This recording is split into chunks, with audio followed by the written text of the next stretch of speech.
Put it up. Have your audio. There you go. Do you want to prop it up on a Bible? There you go. Actually, Well, it's the gone, thing babe. is that I like point at it. So, okay. So the destiny assessment is designed for you to be able to identify the ways that you resemble God, that we're made in His image. These are all qualities that are true of Him, which means that they're all positive qualities. So even though there are the dichotomies, like that God is both detailed and He's wild, even though that does exist, both of them are 100% good. And so when you're going through this with a group, like making that obvious to the group is really important, because then we can start appreciating our differences and celebrating them, even instead of judging them as good or bad. So in here, there's no good or bad. It's all just good. Okay? Now, fun thing to do in a group is to go through, don't explain any of the bottom part, but just go through the very top. And there's a few paragraphs which are there not to put anybody into a box, but just to help them start celebrating and start realizing like that they are very uniquely created and also maybe very different than everybody else in the group. So usually we go through and we say, okay, read that and underline one phrase or one like sentence that really like you feel like, oh my gosh, that is so true, and even kind of makes you giggle, like, wow, how did you know? So, and then you go around one by one and you let everybody share. And that process makes it so that it sets the atmosphere of the group, because everybody's kind of like giggling at each other and like, oh my gosh, that's so true. And also you are communicating something about you, which you are saying is very true of you, and it is a quality of God, or it is a positive quality. So it just sets the atmosphere. And then I would go through and I would explain that this is all about the spiritual gifts, but it does have a lot of the other personality assessments in it, like DISC and Myers-Briggs and Gary Smalley and like all of those, just because all of those really... they're humans trying to explain God's design of what He says, that we all function in a body. We have different functions, and the spiritual gifts are His wording to those different functions. So all those other personality tests use different words, but not this one. And that's why I don't, just to plug on video, that's why I don't like the Enneagram, because the Enneagram identifies you with your core weakness. And that's not biblical. Like God says that we're created in His image, and that we chase after Him. Like we don't need to work on ourselves. We don't need to grave rob and redeem the old man. We just chase after Him, and we turn more and more like Him. So that's the only one that's not included in here.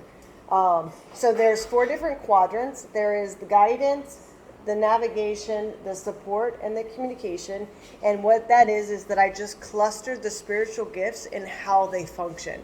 So the spiritual gifts like leadership, apostleship, wisdom, and pastor that are inside the guidance, those all function in a very logical way, working with like people, the group of people, usually to guide them from one place to another, from good to bad. It's like walking with them and helping to lead them somewhere, or pioneering something, or standing in the gap.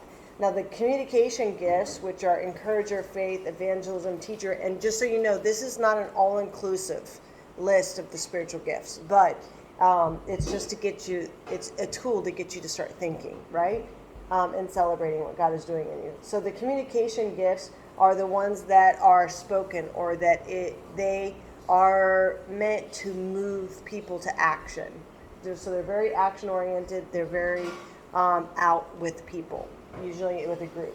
The support ones are usually the behind the scenes gifts, like service, giver, intercession, mercy. They're the ones that care for, that nurture, that heal the body.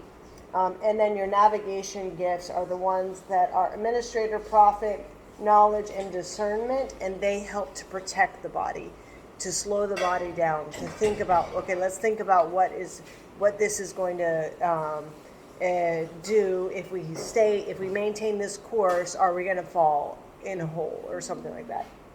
And then, so the very top, the circle, you see that the flower is in the middle, and then in the middle of the flower is the cross, which is Christ. Christ is in the middle of it. I used the rainbow because the source of all color is light. And what color shows is just what is being reflected back, right? So like we all reflect back to the world some characteristic of who God is, but the source is all the light. Now, usually you have, if you look in the colored boxes, you have a percentage of each one of them, but there's one that's the strongest, and usually the one that's not the strongest is the opposite. So you have your preferred cluster, but you'll see normally the two on the two sides are where you would default if you can't function in the preferred, and then the opposite is usually the one that you are that you're maybe the least strong in. And that is for sure going to happen with absolutely everybody, because like I said, there's these dichotomies of like who God is. God is both very strategic, and he will move his emotions aside and focus on what is logical and do that logical thing. But he will remove completely logic and care for and nurture the people, which is like, for example, he died on the cross, right? That was completely relationship driven. And then he communicates in both a wild and very energetic way, but he also protects us and he navigates and he warns us, right? So they're opposing gifts in a way, that dichotomy, but they're both really good. So you can even see in who God is the difference between those. Okay, so you usually have your strongest point. Now I'll just say the two top ones are the ones that are going to be logic driven, right? That is guidance and navigation. The two bottom ones are going to be the ones that are relationship driven. That is going to be your communication and your support. Now all the way through the red to the yellow, those are going to be the ones that are more proactive. So they energize by being with people. They take life and they make it, whatever is their vision. They will go out and actually change things for a vision. The other ones, the softer or the cooler colors, the green to the purple, those are the ones that are more reactive. So those are the ones that are maybe the introverts who need to they need their alone time to re-energize. They process internally, so they're quiet, they're thinking about stuff, they're soaking in the information, and they usually prefer more like one-on-one type interactions and relationships. So, then the guidance would be so how it functions in the body, just as a scenario. The guidance people will have a vision. They're going to see that there's a gap, right? Like the apostle, they see there's a gap, they're willing to step in the gap. They see that the body needs to move, they're willing to move the body, right? So they're going to take responsibility for the greater good, take responsibility for the whole entire body. And then you have your communication people that are the other proactive people, and they're like, what, we're moving? And they get excited because they have faith, they're easily excited. They will kind of you just see them pressing on the gas pedal, and then all of a sudden, because they have a natural influence, the whole entire body's watching them, and they're the ones that gather the body and move the body. Then the navigation people see, and they're like, whoa, body's moving. What's happening right now? So they have questions wait, did we calculate exactly where we're going? Did we consider that hole that we might fall in? Are we getting close to the edge? What's happening here? So they will move in order to ask their questions and to protect the body, right? And so the ones that are last to move, the ones that are wait, how does this affect me? How does this affect everybody involved? I don't really want to move. I don't really like moving. They are these ones, the support or the nurturers. And the funny thing is, who are the other people that can't move fast? They're the ones that need to be nurtured. They're the ones that need healing. They're the ones that are hurt. They're the, so even how fantastic it is that all of the body functions and how we move and how all of a sudden maybe like the support people, because they were slow to move, they are now isolated with the other people that need to be nurtured. And the people who are fastest moving are there, most willing to get scraped up, most willing to charge into a, forest or a jungle without thought. And then it works really well together. So at the bottom where it says preferences, you're going to see the environment that people are most comfortable in and a range between structured and flexible. And I would suggest that you get the whole entire group up and put them in a line based on their percentage on that one. Then you're going to see the motivation. So what motivates people? For some people, that's logic. And for other people, that is going to be their hearts and their emotions and their relationships. And then you're going to see the insight. So that's when their insight is going to be the most valuable, whether it's when you're starting and you need somebody who can pioneer something or when you're finishing.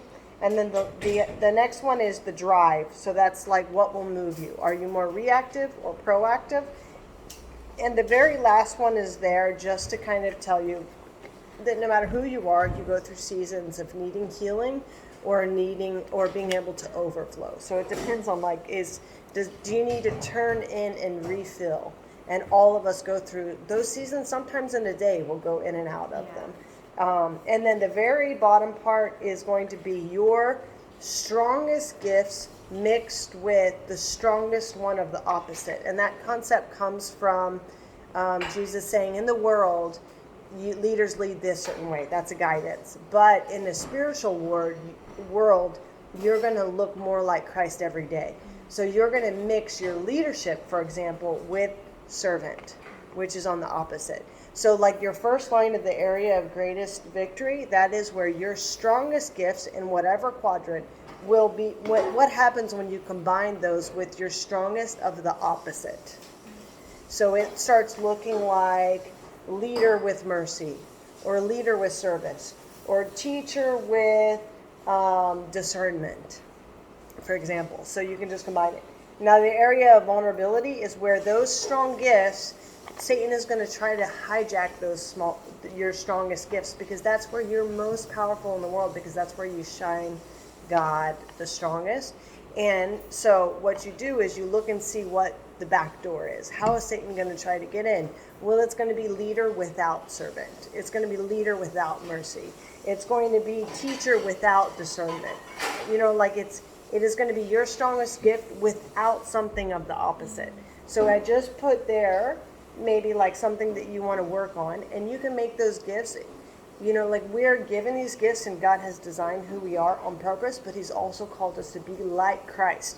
So we grow in the ones that we're not strong in. Do you need to make them your strongest? No, but you definitely need to make it a skill and to shine Christ in every situation. Okay?